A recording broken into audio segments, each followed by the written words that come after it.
करते हैं शुरू।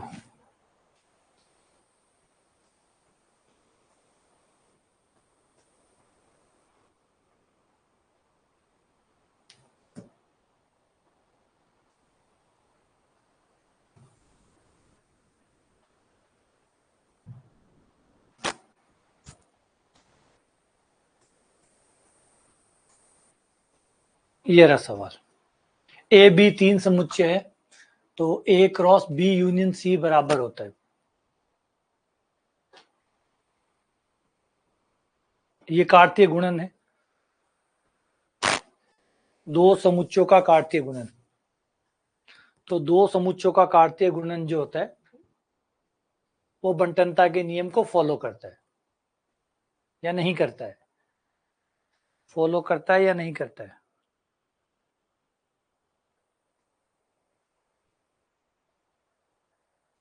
कार्तीय गुणन बंटनता के नियम को फॉलो करता है या नहीं करता है? बिल्कुल सही, करता है, फॉलो करता है, बंटनता के नियम को मानता है। इसलिए ए गुणा बी यूनियन ए गुणा सी, ए गुणा बी यूनियन ए गुणा सी बंटनता के नियम को मानता है, इस वजह से। ठीक है, अगला सेक हाइपरबोलिक इनवर्स 1/2 का मान क्या होगा?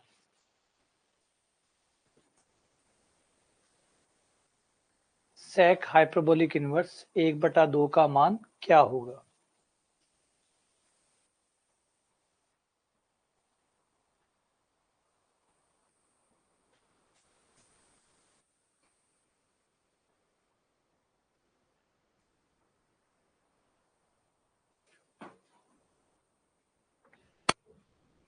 कौन सा फॉर्मूला लगेगा?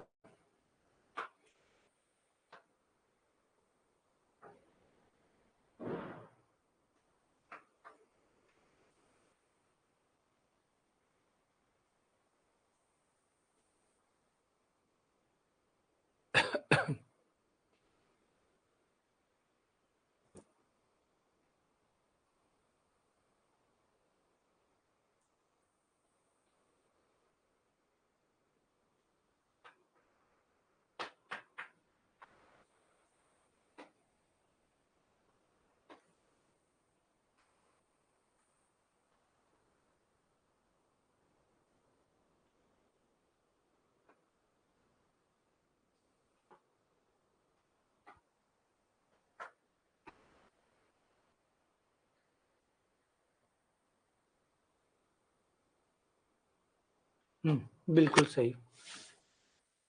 फॉर्मूला होता है sec hyperbolic inverse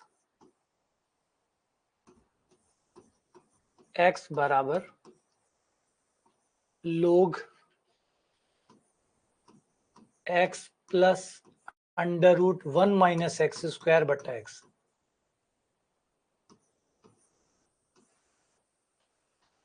log x plus under root 1 minus x square बटा एक्स। तो यहाँ पे हमें x की जगह रखना है 1/2।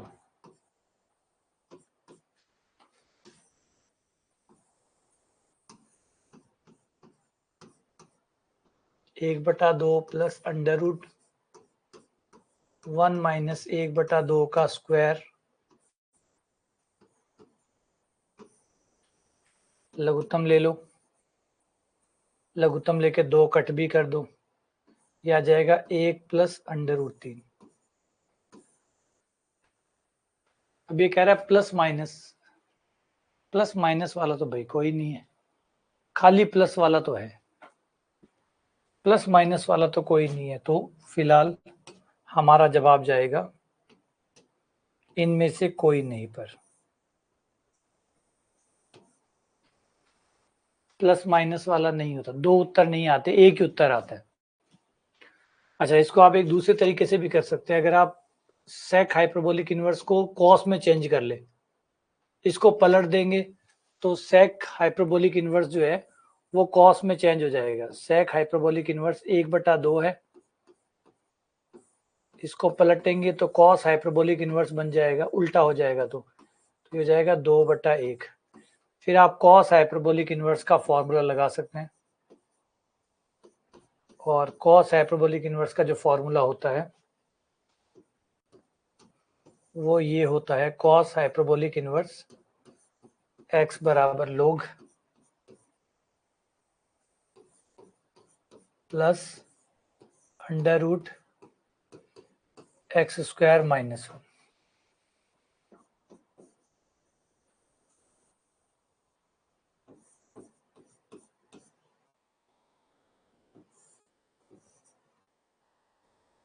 एक बार मुझे प्लस माइनस पे कंफर्म होना है कि प्लस माइनस दोनों उत्तर आते हैं या एक ही आता है।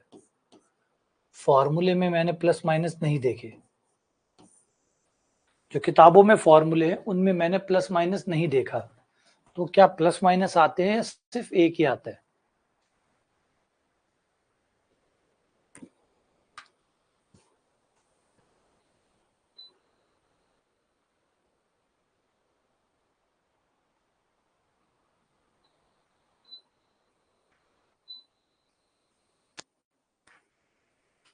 है ना, इसको लेके एक हल्का सा डाउट है कि भाई प्लस माइनस आते हैं या सिर्फ खाली प्लस आता है, क्योंकि जो किताब है उसमें फॉर्मूला प्लस में या माइनस में नहीं दिया हुआ, माइनस में नहीं दिया। तो दूसरा दो उत्तर तो नहीं आ सकते, क्योंकि इनवर्स फलन है। इनवर्स फलन दो उत्तर कैसे दे सकते हैं? फलन है, फलन दो उत्तर कैसे देगा? फलन तो एक ही उत्तर देगा, फलन तो दो उत्तर दे ही नहीं सकता ना। साइन हाइपरबोलिक इनवर्स एक फलन हुआ, फलन तो दो उत्तर देगा ही नहीं ना, फलन तो एक उत्तर देगा। तो श्योर है डी ही आंसर होगा। ये है तो फलन, फलन एक बिंदु पे दो उत्तर कैसे दे सकता है? कोई बहुपद होता तो आप कह सकते हैं कि एक बिंदु पे दो उत्तर दे देगा, तो एक बिंदु पे दो उत्तर कैसे दे सकता है? ये फलन है, फलन है, हाँ फलन है।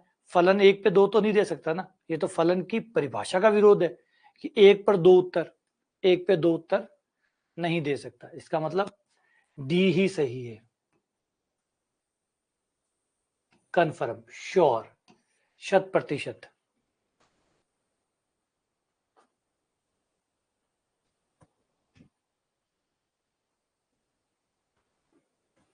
नहीं माइनस तो हो सकता है, इसमें कोई दिक्कत नहीं है।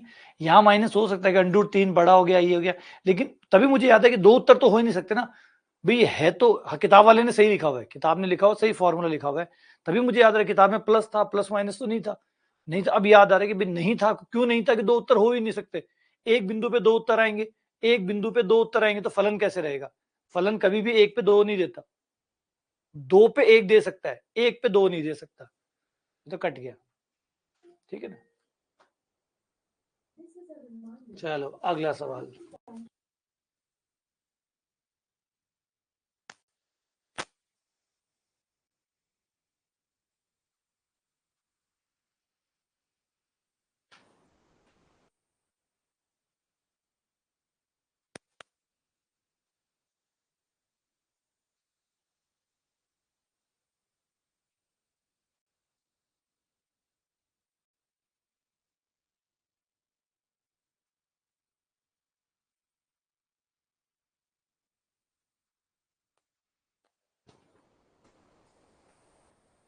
ये बीच में गुणा है,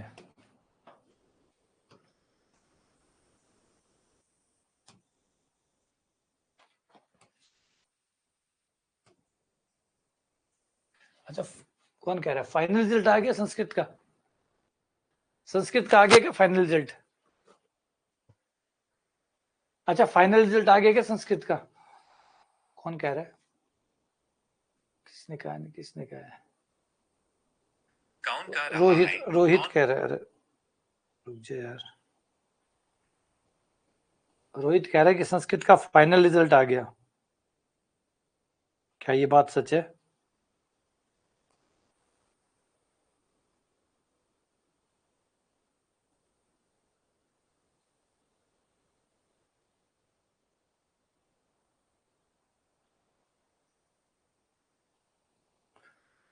नहीं यार, ऐसी मेरे पास अभी कोई सूचना नहीं आई।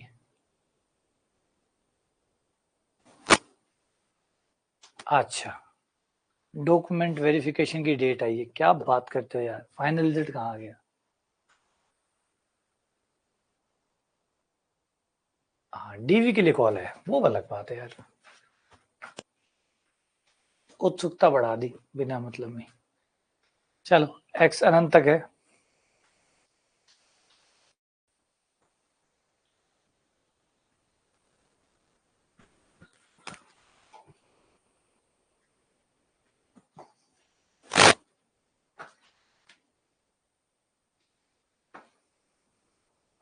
हाँ तो बस ठीक है, अब ये लोग जा रहे होंगे, अनिल और ये सब, या तो आ जाओ। गुणा में है तो घाते जुड़ जाएंगे, गुणा में है तो घाते जुड़ जाएंगे। तो 1/2 प्लस 1/4 प्लस 1/8, जो कि गुणोत्तर श्रेणी है ना, गुणोत्तर श्रेणी है।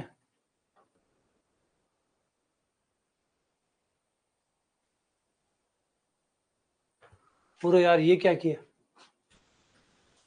ये क्या बात हुई? वो अनिल कह रहा है कि 23 तारीख को मेरी डीवी है, 23 तारीख को ही मेरा पेपर है फर्स्ट ग्रेड का।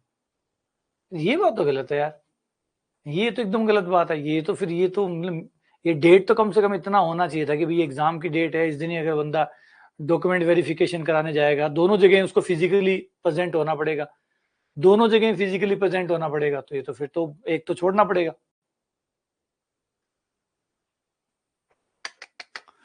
ये तो यार, ये तो बड़ी गलत बात है, फिर तो एक जगह छोड़नी ही पड़ेगी। और ऑब्वियसली बात है कि भाई एग्जाम ही छोड़ोगे, ये भी लगभग संभव ही है। आर का मान 1/2, तो यो कितना हो जाएगा, a/1 - r से निकलेगा।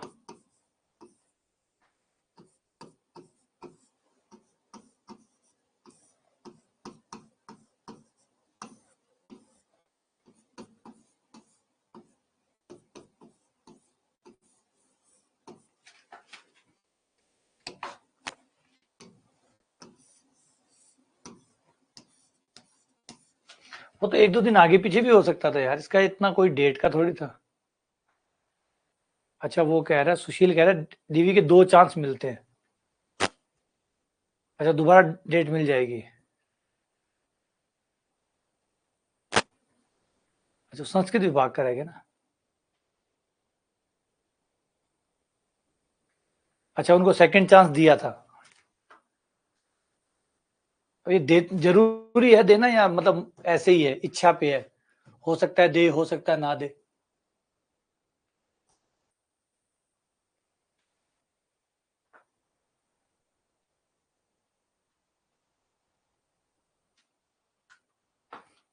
डेट तो क्या नहीं टकरा सकती, वो ध्यान नहीं दे तो हो जाए, मैं ध्यान नहीं दे तो हो जाए।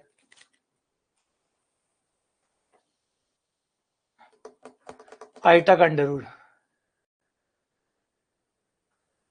हाँ वो तो ऑब्वियसली बात है भाई, अगर पहले डीवी है तो डीवी ही पहले कराएगा बंदा परीक्षा के, तो क्योंकि पहले ये डीवी ज्यादा जरूरी है, ये एक का तो नौकरी है, वो डीवी वो तो एग्जाम है, क्या पता कौन सा ऊंट कौन से पसवाड़े बैठे।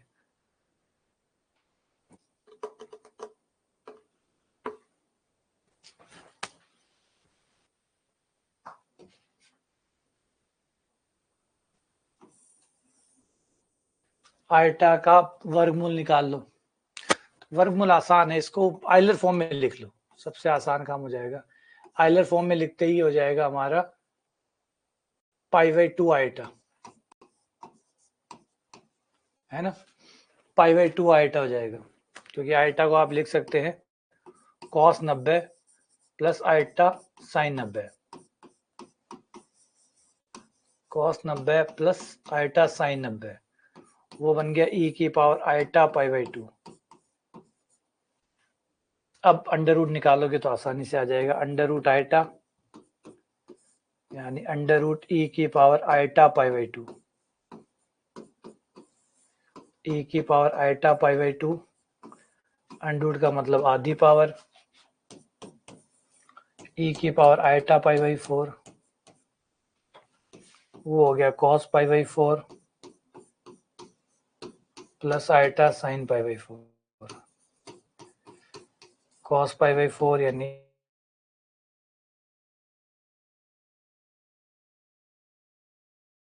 1 प्लस आइटा बटा √2। तो इनमें से कोई नहीं।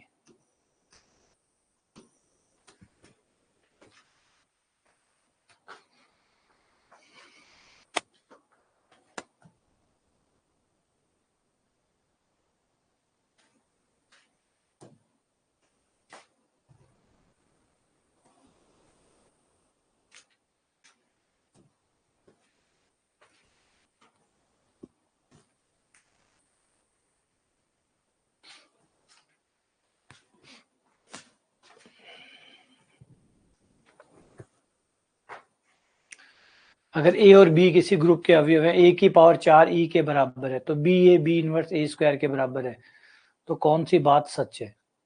सवाल तो जबरदस्त लग रहा है यार, सवाल तो जबरदस्त शानदार है, ये तो शानदार है।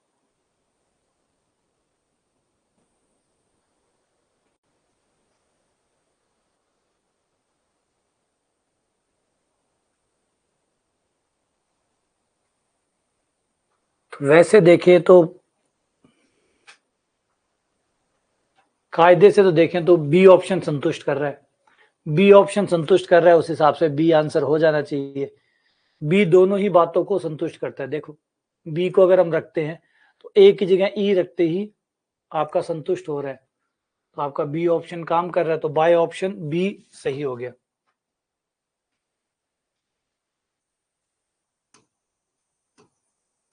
अगर ऑप्शन से पता करवाएं तो आपका बी हो गया। ए बराबर ई रखने पर ये संतुष्ट हो रहा है, ये देखो कर रहा है। यहां रखूं तो ई रखते ही बी से बी इनवर्स कट गया, ई आ गया, ई का स्क्वायर ई आ गया, संतुष्ट कर रहा है, इसका मतलब ये आंसर हो गया।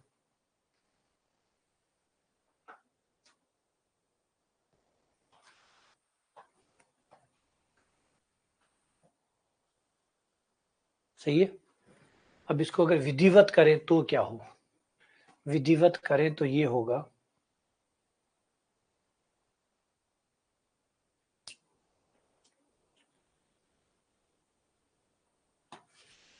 विधिवत करें तो ये होगा कि भाई बी ए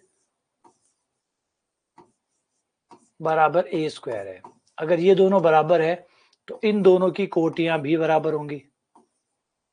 बोला हाँ सर, कोटियां बराबर होंगी। जब दोनों बराबर है, LHS बराबर RHS है, यानी दोनों एक ही अवयव है, दोनों एक अवयव है, तो कोटियां बराबर होगी। और हमारी एक पर में कहती है कि O एक्स ए एक्स इनवर्स की कोटि बीच वाले अवयव के बराबर होती है, मतलब ए की कोटि के बराबर होगी।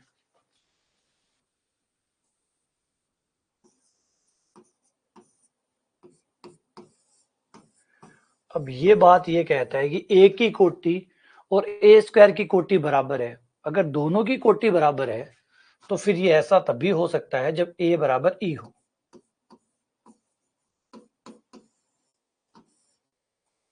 ए और ए स्क्वायर की कोटि बराबर हो, ऐसा तो तभी हो सकता है जब ए बराबर 1 हो, ए बराबर ई हो, इसके अलावा तो नहीं हो सकता।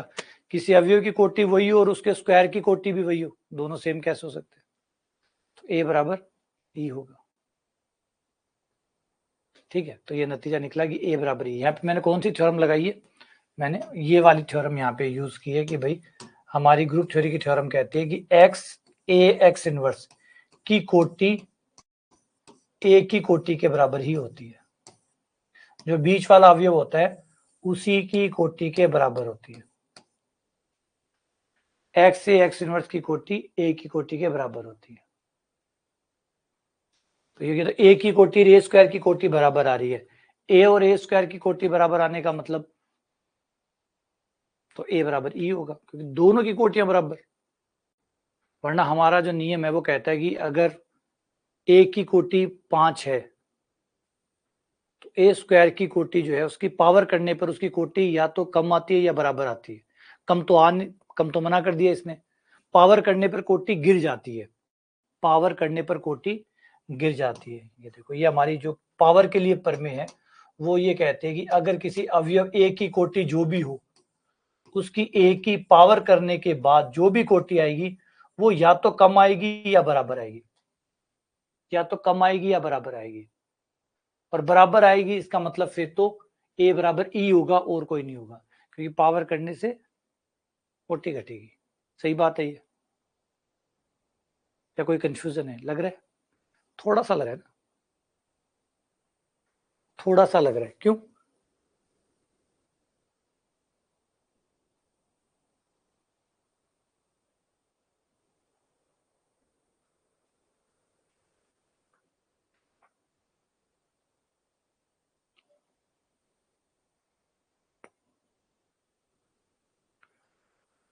लॉजिक में कोई फॉल थोड़ी है, लॉजिक में कोई फ्लो थोड़ी है।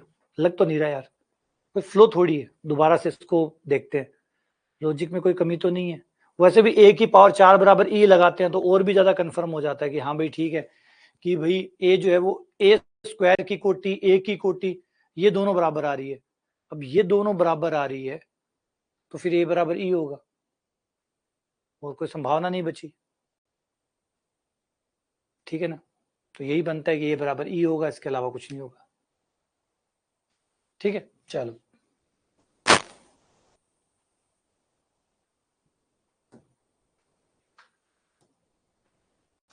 अगर उत्केंद्रता ई वाला शंकव एक दिग्वर्त हो तो दिग्वर्त होने की शर्त क्या होती है? लग रहा है बिल्कुल सही है।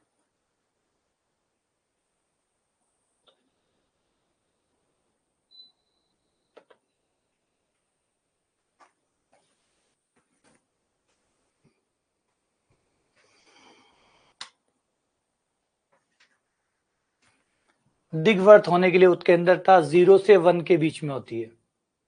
दिग्वर्त की उत्केंद्रता 0 से 1 के बीच में होती है। अति परवलय में 1 से बड़ी होती है, परवलय में 1 के बराबर होती है। तो ये तो परवलय की उत्केंद्रता होती है। ई बराबर 1 परवलय के लिए, ई बराबर 1 से बड़ी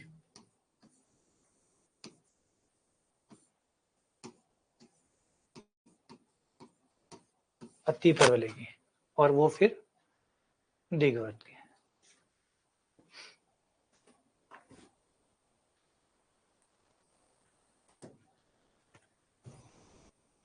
अगर ये सब इकाई के nवें मूल हो तो इसका आंसर कितना होगा? अगर ये सभी लोग इकाई के nवें मूल हो, 1 Z1 Z2 Z3, ये इकाई के nवें मूल हो तो ये किसके बराबर होगा? ये सवाल आपको नवकार में मिलेगा।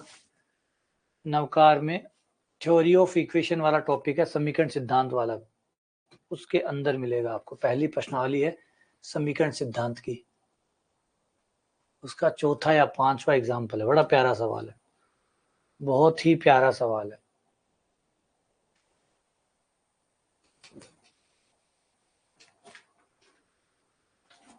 तुक्के मत मारो भाई, तुक्के मत मारो।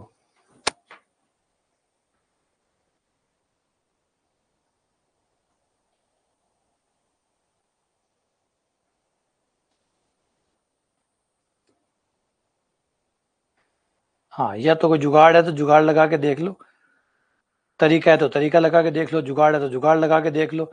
इन दो के अलावा और कुछ मत करो, तुक्के तुक्के ना खेलो।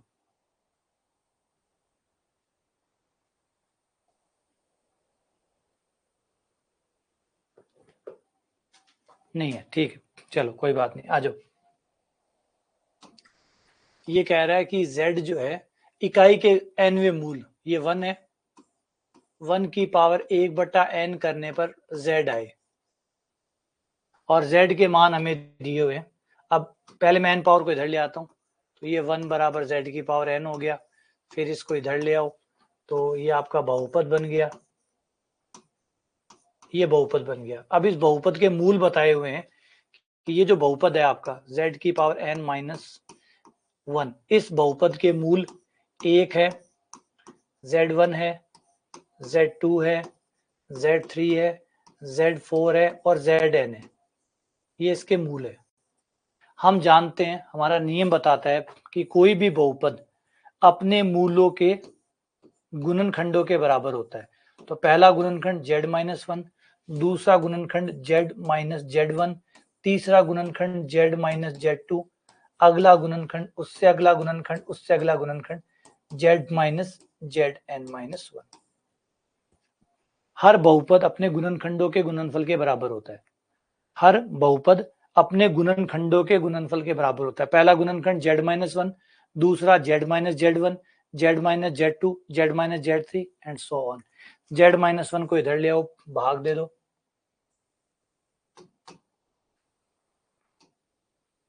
z की पावर n माइनस 1 बट्टा z minus 1, z minus z1, z minus z2, z minus z3, z minus z की zn-1। अगर मैं भाग दूंगा तो भाग देने पर आएगा z की पावर n-1, z की power n-2 and dash dash dash z+1। भाग दे के देख सकते हो।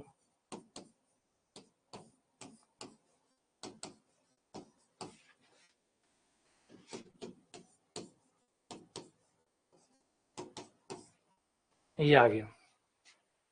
z का मान 1 रख दो,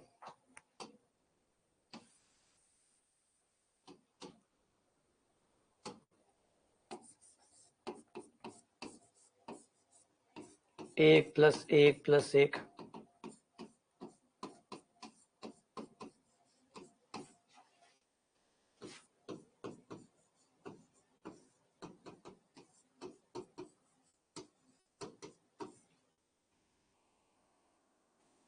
इनका जोड़ आ गया n। तो सवाल थोड़ा ट्रिकी है।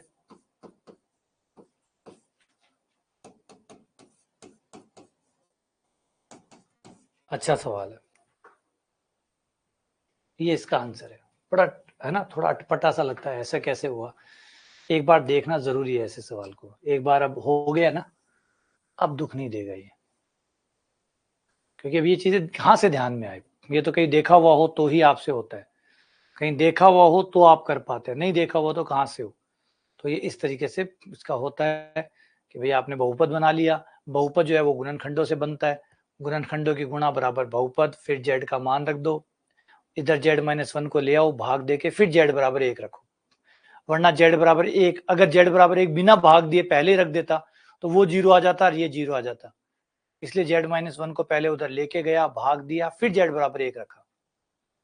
ठीक है। हाँ, बात जुगाड़ से कर सकते हो, जुगाड़ से कर सकते हो कि इकाई के n घनमूल, n बोल रहा है ये, n तो हमारे पास नहीं है, हम एक काम करते हैं 3 ले आते हैं, है ना, जुगाड़ लगा लेते हैं।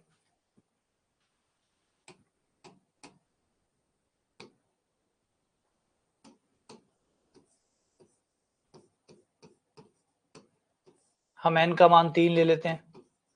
n का मान 3 लेने पर 1 ओमेगा और omega square, 1 omega omega square, ये 3 ले लो और देखो क्या आता है।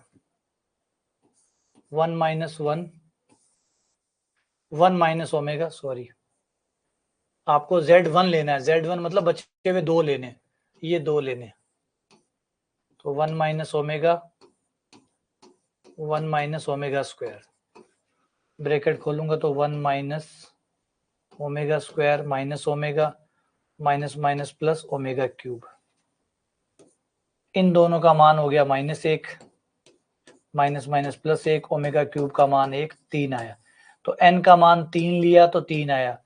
इसका मतलब 4 लेंगे तो 4 आएगा, 5 लेंगे तो 5 आएगा, तो n लेंगे तो n आ जाएगा। तो इससे आप आंसर पे पहुंच सकते हो। ये जुगाड़ है, ये काम कर जाएगा। व्यापक तरीका वो हो गया, जुगाड़ ये हो गया।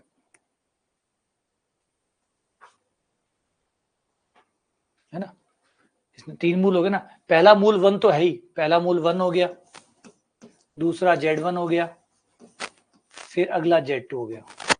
तो Z1 की जगह ओमेगा और Z2 की जगह ओमेगा स्क्वायर रखना, ठीक है।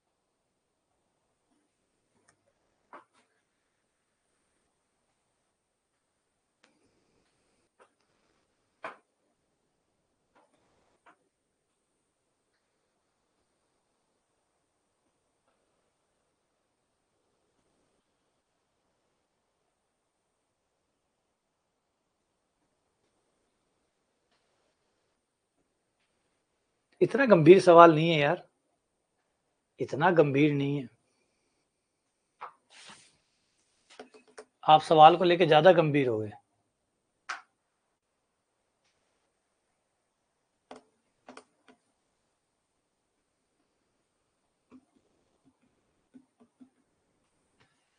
ये गुणोत्तर श्रेणी है, ध्यान से देखो, गुणोत्तर श्रेणी है, 3/4 से गुणा होके चल रही है।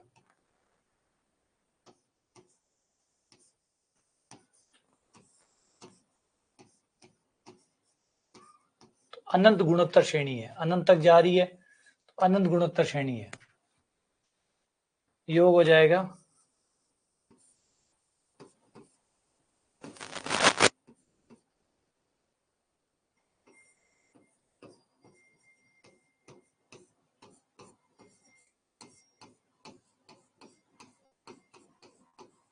बारह,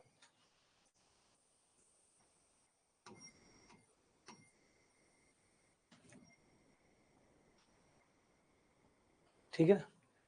ये अनंत गुणोत्तर श्रेणी होगी और इसका योग निकाल लिया।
ये साथ में यहाँ पे एक आइटा भी है।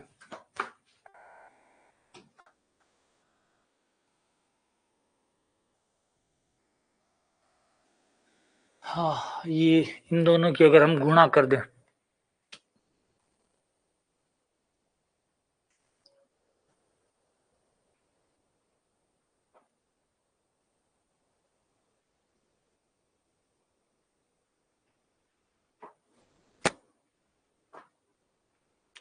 अर्धकों के सूत्र लगा दो, अर्धकों के सूत्र, अर्धकों के सूत्र लगाते ही ये बन जाएगा ऊपर वाला 1 प्लस कॉस थीटा, ये हो गया 2 cos square theta by 2 pi बटा 2n प्लस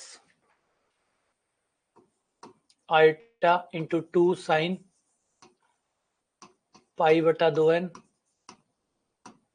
कॉस पाई बटा 2n, और उसे भी बट्टे में लिख लिया, उस दूसरे वाले भैया को भी बट्टे में लिख लिया, और उसमें भी सेम चीज आएगी, बस बीच में माइनस आएगा।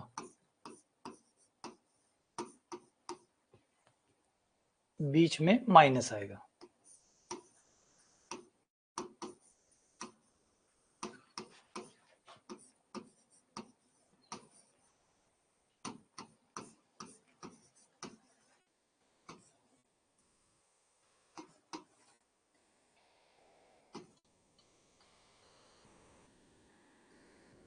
ठीक है, अब यहां पे आपका 2 cos पाई बटा 2n कॉमन आके कट जाएगा, ये cos पाई बटा 2n plus iota sine pi बटा 2n।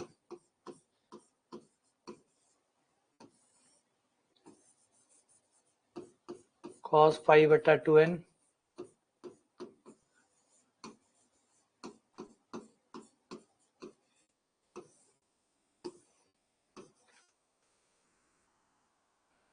माइबर पर में लगा दो, ऊपर वाले पे लगाते ही cos पाई बटा 2 प्लस आइटा साइन पाई बटा 2, नीचे वाले पे लगाते ही cos पाई बटा 2 माइनस आइटा साइन पाई बटा 2, cos पाई बटा 2 का मान 0 प्लस आइटा 0 माइनस आइटा, ये आ गया माइनस का 1।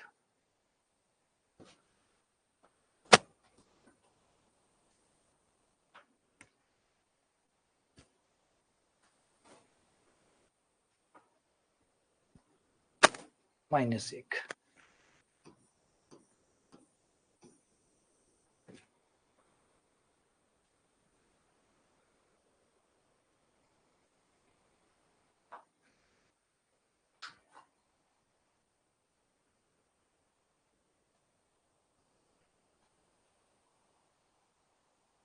हाँ ठीक है, जुगाड़ कर सकते हो, n का मान 2 रख लो, 2 रख के, सही कह रहे हो, जुगाड़ कर लो, n का मान 2 रख के निपटा लो।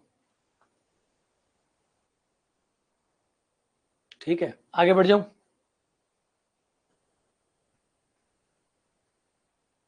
इसका उच्चिष्ट मान कितना है?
अच्छा, कल ही मैं लाइव क्लास ले रहा था, है ना, कल लाइव क्लास ले रहा था, तब मैं थोड़ी बहुत बीच में भाग्य की बात कर रहा था कि भाई ग्रह नक्षत्र का एक दिशा में होना कितना जरूरी है ना, ये सब चीजें भी, वो जो अवसर है, जो आपकी मेहनत है, वो सब अपनी जगह है, उसका अवसर के साथ मेल खाना जरूरी है। आपके पास चाबी है, ताला नहीं हो तो दोनों चीजों का मिलना जरूरी है, तो उसके बाद ही वो एक संभावना बनती है।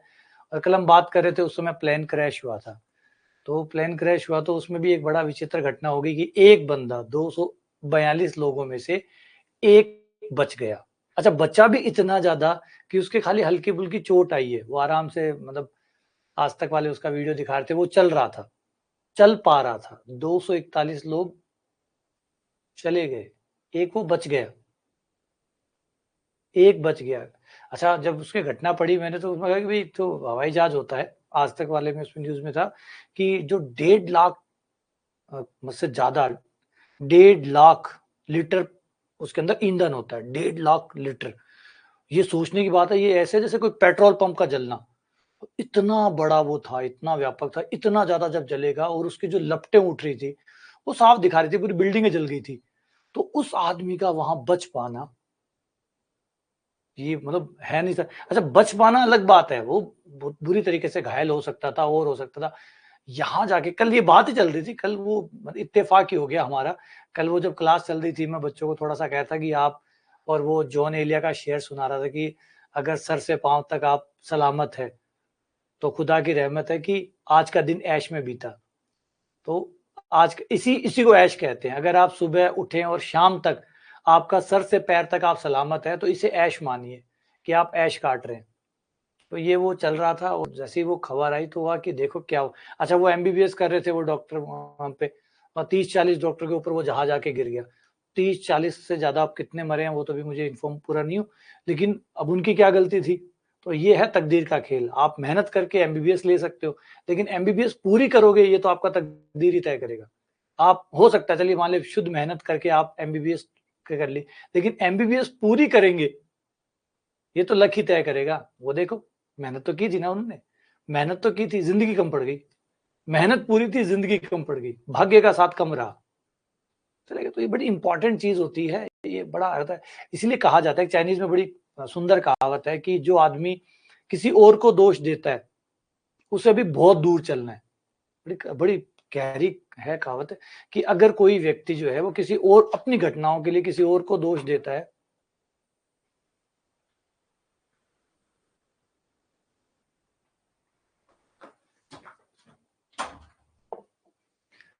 तो अगर कोई व्यक्ति अपनी घटनाओं के लिए किसी और को दोष देता है तो उसे भी बहुत चलना है, बहुत चलना बाकी है। और कोई व्यक्ति अपने आप को दोष देता है, वो आधी दूरी तय कर चुका है, उसे आधा चलना है। लेकिन अगर कोई व्यक्ति किसी बात को दोष नहीं देता, मतलब वो पहुंचने वाला है। ये जिंदगी का एक्चुअल में सार है। आप जिंदगी में जैसे जैसे आगे बढ़ेंगे, आपको किसी को भी दोष नहीं देंगे। आप एक बार जिंदगी में थोड़ा सा आप आगे चलिए, फिर आपको ये लगेगा किसी का दोष नहीं है, ना मेरा कोई दोष है ना किसी और का दोष है, ये सारा पूरा ऐसे ही था, ये ऐसे ही होना था, है ना। ये बड़ी चाइनीज प्रोवर्ब जो है मैंने बताई, बड़ी गहरी है। इसको सोचेंगे तो ये समझदार आदमी जैसे स्टेज पे पहुंचता है ना, वो कभी किसी को दोष नहीं देता।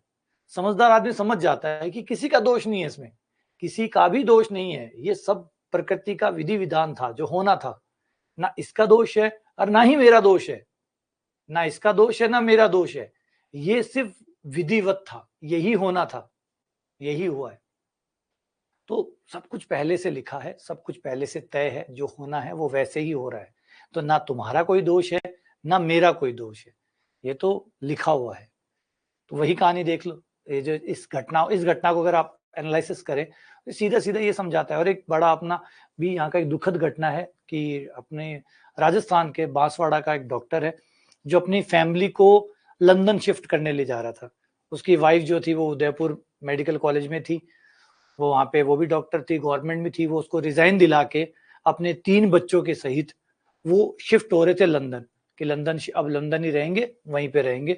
वो पूरे तरीके से लंदन एक अच्छा जीवन जीने के लिए लंदन शिफ्ट हो रहे थे कि लंदन जिएंगे, लंदन में रहेंगे आराम से। ये हुआ कि जिंदगी ही पूरी हो गई। इवन खुद की नहीं बल्कि बच्चों सहित पूरे परिवार की जिंदगी ही पूरी हो गई। अच्छी जिंदगी छोड़िए, जिंदगी ही पूरी हो गई। किसका क्या दोष, किसका क्या लेना देना, तो यही समझने की किसका दोष है इसमें, किसी का नहीं। तो यही सारा सच है।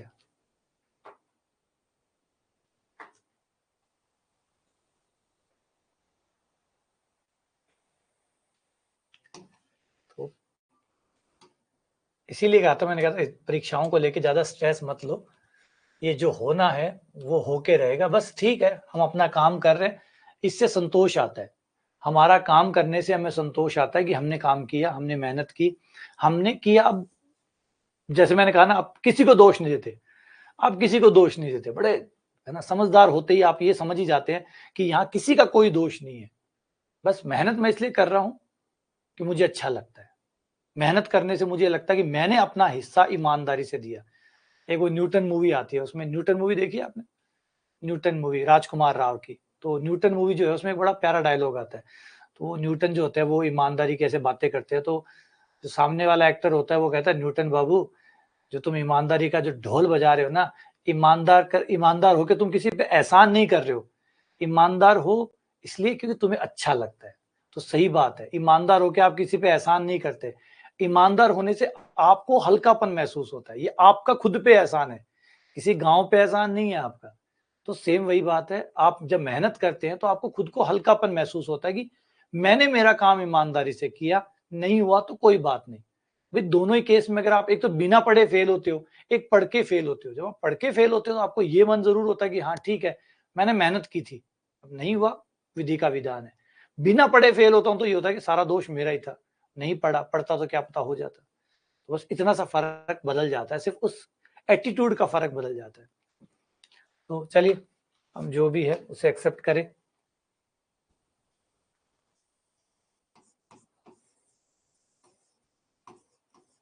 log x बटा x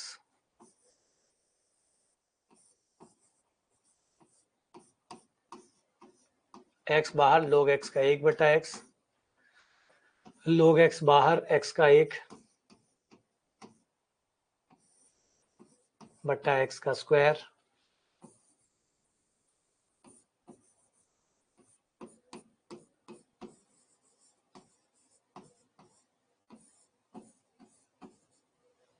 dy बाई dx बराबर 0।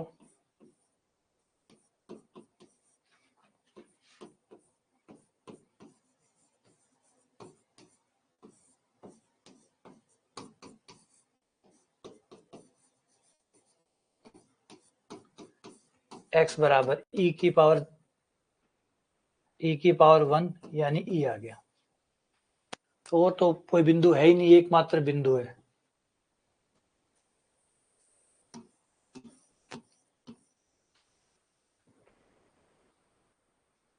हाँ, गुजरात के भी सीएम थे, उनका आ रहा था ट्विटर के ऊपर, मैं ट्विटर पे थोड़ा एक्टिव रहता हूँ कई बार, तो ट्विटर पे आ रहा था। ट्विटर पे एक बड़ा रोचक बात आई है, सही है गलत है वो भी पुख्ता नहीं है, क्या पता वो झूठ होगी। जो विजय रूपानी थे वो अपने गाड़ियों के नंबर 1206 रखते थे।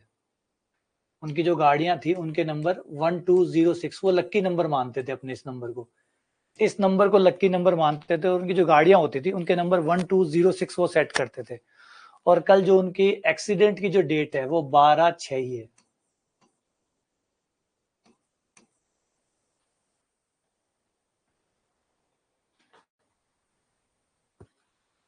अच्छा, हाईएस्ट वैल्यू पूछे, अब ये सही है, ये पुख्ता है या तो पता नहीं, लेकिन यार था कि इसी को वो लक्की मानते थे और यही उनके जाने का दिन भी हो गया। अब उचिष्ट मान पूछा है ना, तो निकाल लो इस पे फलन का मान और निकाल लो, क्योंकि बिंदु नहीं पूछा, मान पूछा है। बिंदु नहीं पूछा, मान पूछे।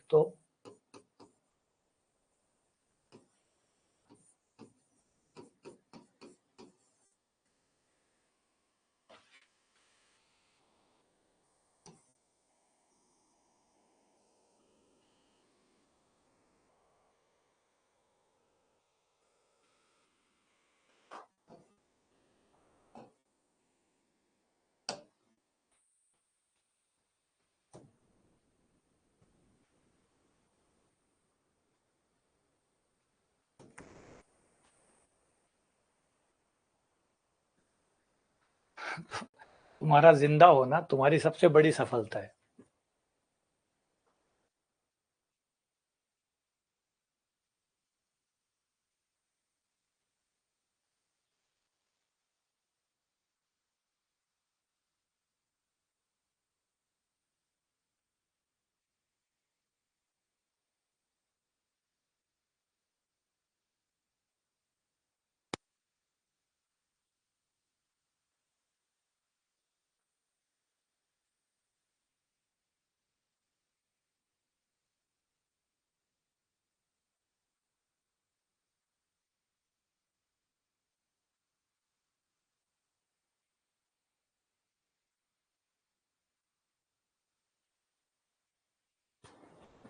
तो इसका वास्तविक मान तो कुछ हो नहीं सकता, है ना। वास्तविक मान तो हो नहीं सकता, क्योंकि लोग में कभी माइनस नहीं आता, लोग में कभी माइनस नहीं आता, तो ये वास्तविक मान में तो है नहीं, तो फिर ये कॉम्प्लेक्स में है।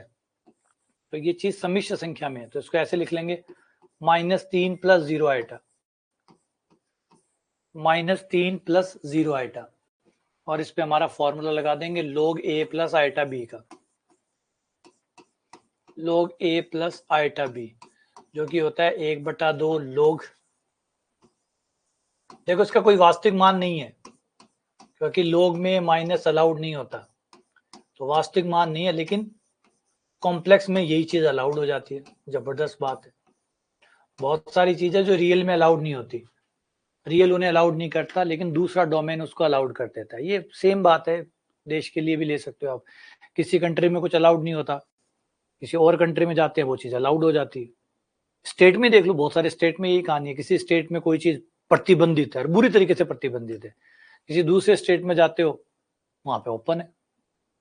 तो यही सेम बात है रियल नंबर, ये रियल नंबर में अलाउड नहीं है। अगर यही बात रियल नंबर में हो रही होती, लोग के अंदर -3 आ जाता तो क्रांति हो जाती, ऐसे कैसे आ गया। तो रियल नंबर में ये बिल्कुल भी अलाउड नहीं है, सख्त मना है। लेकिन कॉम्प्लेक्स नंबर में यही बात एकदम चलती है। अच्छा, चलती नहीं, आगे सॉल्व भी होती है। ये देखो, ये सॉल्व भी होगी, इसका वास्तविक भाग भी बनेगा, इसका काल्पनिक भाग भी बनेगा।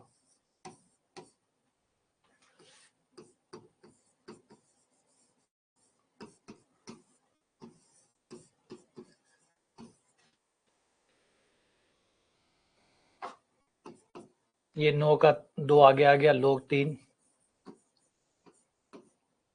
ये माइनस का अनंत आ गया, माइनस का अनंत का -पाई आ जाएगा, -पाई/2 आ जाएगा।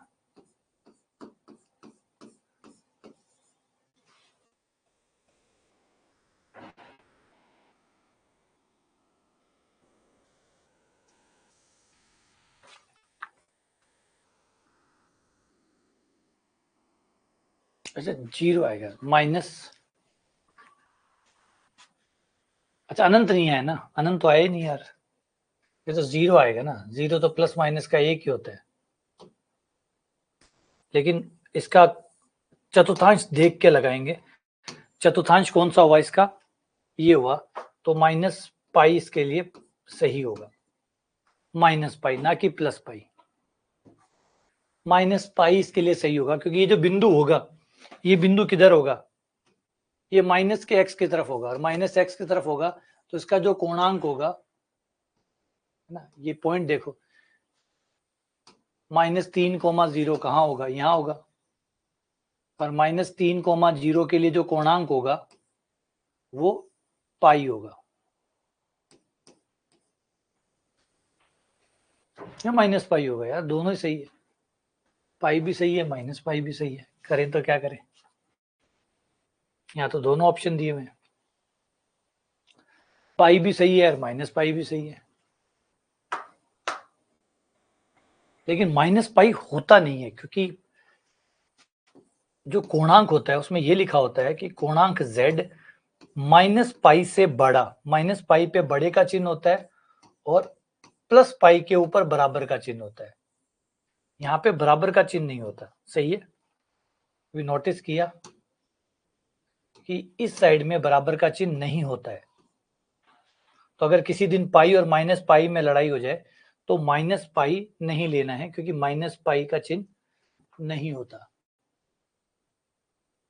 है ना। हाँ, वो बड़ा इंपॉर्टेंट बात है, वो चिन्ह कई बार ध्यान नहीं जाता, क्योंकि इन दोनों में लड़ाई ना हो, क्योंकि एक्चुअल में ये पाई भी है और इधर से देखें तो ये -पाई भी है, तो दोनों में लड़ाई ना हो, इसलिए कोणांक वाले क्या करते हैं, -पाई पे बराबर का चिन्ह नहीं लगाते, -पाई पे बराबर नहीं लगाते, पाई पे बराबर लगाते हैं। तो इसका मतलब दोनों में कभी लड़ाई हो जाए तो पाई को चुनिएगा, ना कि -पाई को।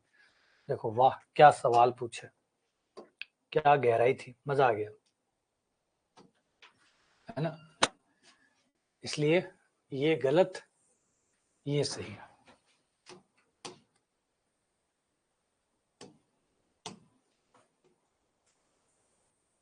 कितनी बारीक बात पे सवाल पूछ लिया।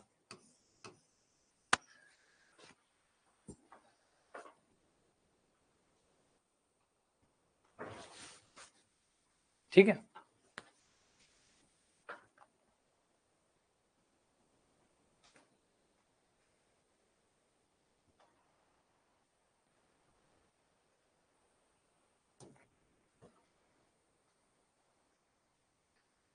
ये सवाल तो और भी अच्छा लगा, ये तो बढ़िया लग रहा है। यहाँ पे अति परवलय बढ़िया लग रहा है। इसकी उत्केंद्रता तो हमें निकालनी नहीं आती, हमें उत्केंद्रता इनकी तो निकालनी आती है। अगर समीकरण पूरा हो ना, एकदम विधिवत समीकरण पूरा हो, इनकी तो निकालनी आती है हमें। इनका विज्ञान तो आता है हमें, x² / a², ये जो होते हैं ना, इस तरीके से पूरा विधिवत हो, जो हमारा स्टैंडर्ड समीकरण है अगर उस रूप में है तो हमें उसकी उत्केंद्रता निकालनी आती है। E बराबर √1 प्लस बी स्क्वायर बटा ए स्क्वायर। देखिए इस भैया का क्या करें, एक्स वाई बराबर सी स्क्वायर। अगर आपको डायरेक्ट याद है तो ठीक है, आपका काम हो जाएगा। अगर डायरेक्ट याद है तो काम याद हो जाएगा, लेकिन नहीं याद है तो आज पहली बार निकालोगे आप इसकी उत्केंद्रता कैसे निकलती है। डायरेक्टली अगर जानना चाहो तो आपके इंफॉर्मेशन के लिए, जब ये वाला अति परवलय होता है, ये वाला अति परवलय आपके कौन से में होता है, फर्स्ट और थर्ड क्वाड्रेंट में होता है ये अति परवलय।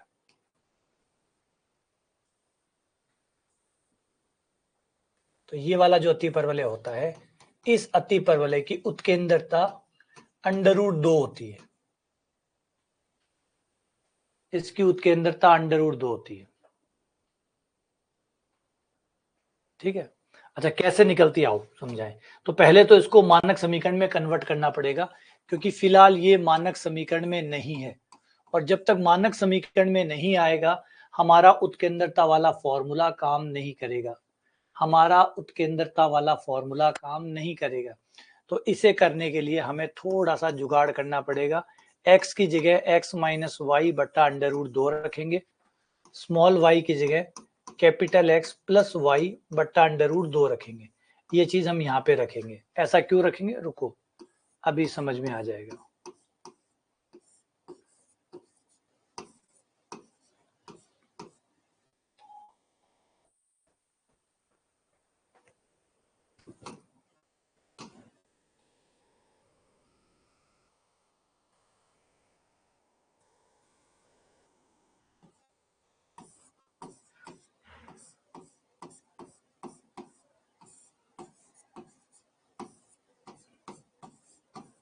ऐसा करने पर आपका ये हुआ कि ये हो गया x square minus y square, नीचे हो गया 2 बराबर सी स्क्वायर। तो ये आपका जो स्टैंडर्ड है ना, उस रूप में ये कन्वर्ट हो जाता है। और अब 2c स्क्वायर का भाग दे दो, तो एक्स स्क्वायर बटा 2c स्क्वायर, ये हो गया हमारा। अब हमारे जाने पहचाने। अच्छा ये क्या हुआ, क्या एक्चुअल में हुआ, एक्चुअल में कुछ नहीं है। हमने क्या किया कि ये जो आपने मान रखे हैं ये घूर्णन कहलाता है। हमने घुमा दिया 45 डिग्री पर अति परवलय को घुमा दिया। अब जैसे इस अति परवलय को 45 पे घुमाओगे, ये आपका जो स्टैंडर्ड वाला है, जो मानक अति परवलय है, उसमें कन्वर्ट हो जाता है। तो ये जो मान होते हैं ना, ये एक्स वाई के जो मान रखते हैं, ये मान 45 डिग्री पे घुमाने के मान है। और जब भी आप स्मॉल एक्स स्मॉल वाई की जगह ये चीज रखोगे, ये घूर्णन पैदा करती है, उस आकृति में 45 डिग्री का घूर्णन पैदा करती है। तो उसे 45 डिग्री पे आपकी आकृति घूमी है, और जैसे वो 45 पे घूमी है, अब आप देख सकते हो कि अगर मैं इसको 45 पे घुमा दूं तो क्या होगा, बोला कुछ नहीं, अति परवलय बन जाएगा, नॉर्मल वाला स्टैंडर्ड वाला बन गया। ये किया, ठीक है ना।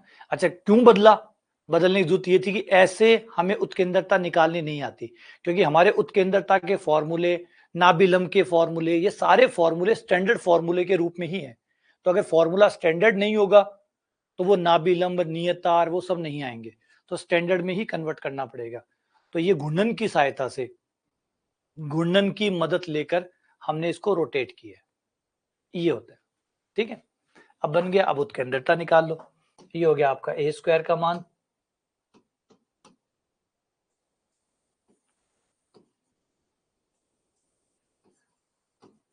ये हो गया बी स्क्वायर का मान। उत्केंद्रता E1 बराबर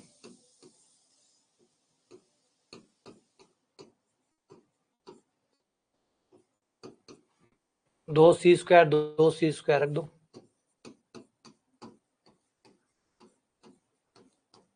कट गया, 1 + 1 2 आ गया, ये √2 आ गया। अब उसमें निकाल लो इस वाले की उत्केंद्रता। इसमें भी आपका c स्क्वायर को बट्टे में ले आओ, एक्स स्क्वायर बटा सी स्क्वायर माइनस वाई स्क्वायर बटा सी स्क्वायर बराबर 1। तो आपके ए स्क्वायर का मान कितना हुआ,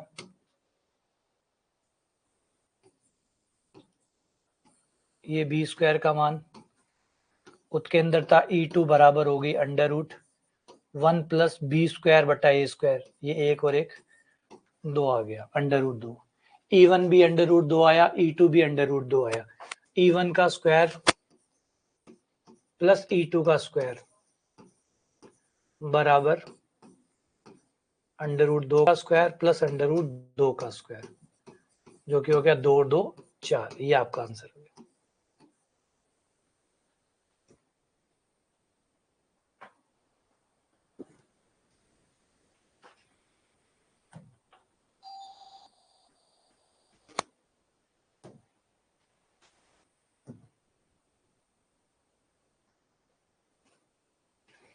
ये लो, ये करो, ये अति परवलय को ये रेखा स्पर्श करती है।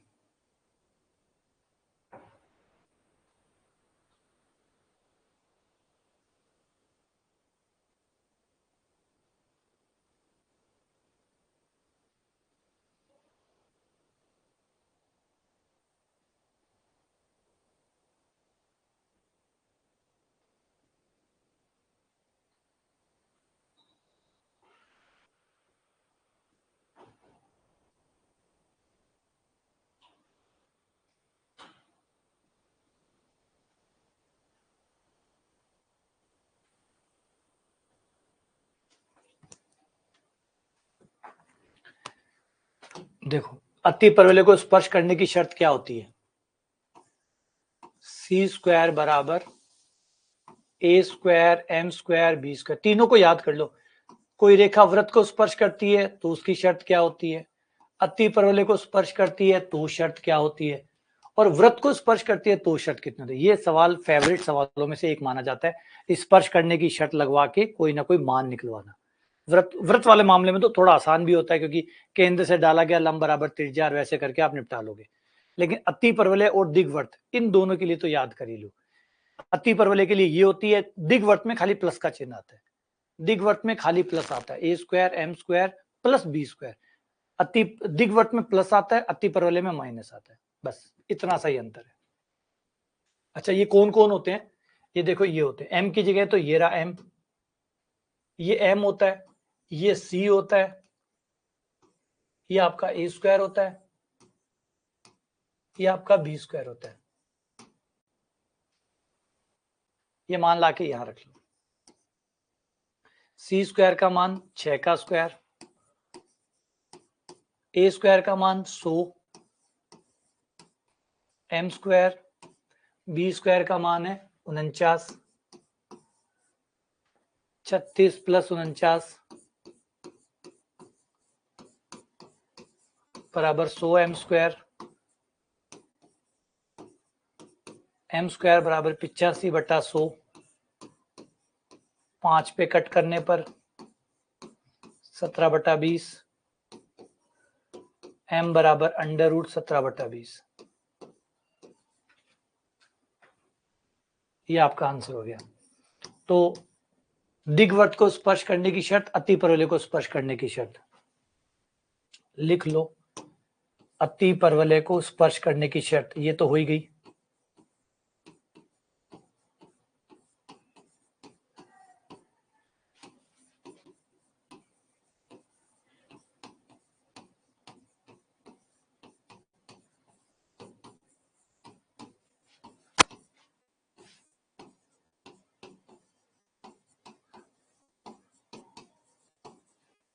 और इसी में दिग्वर्त को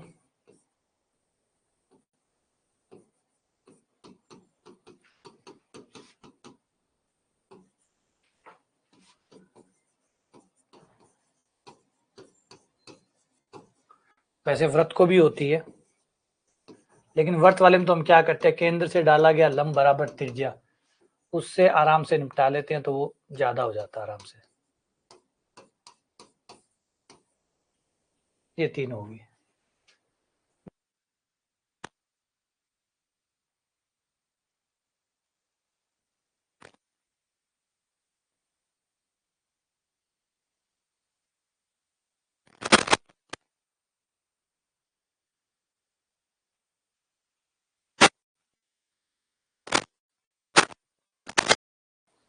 कोई ना।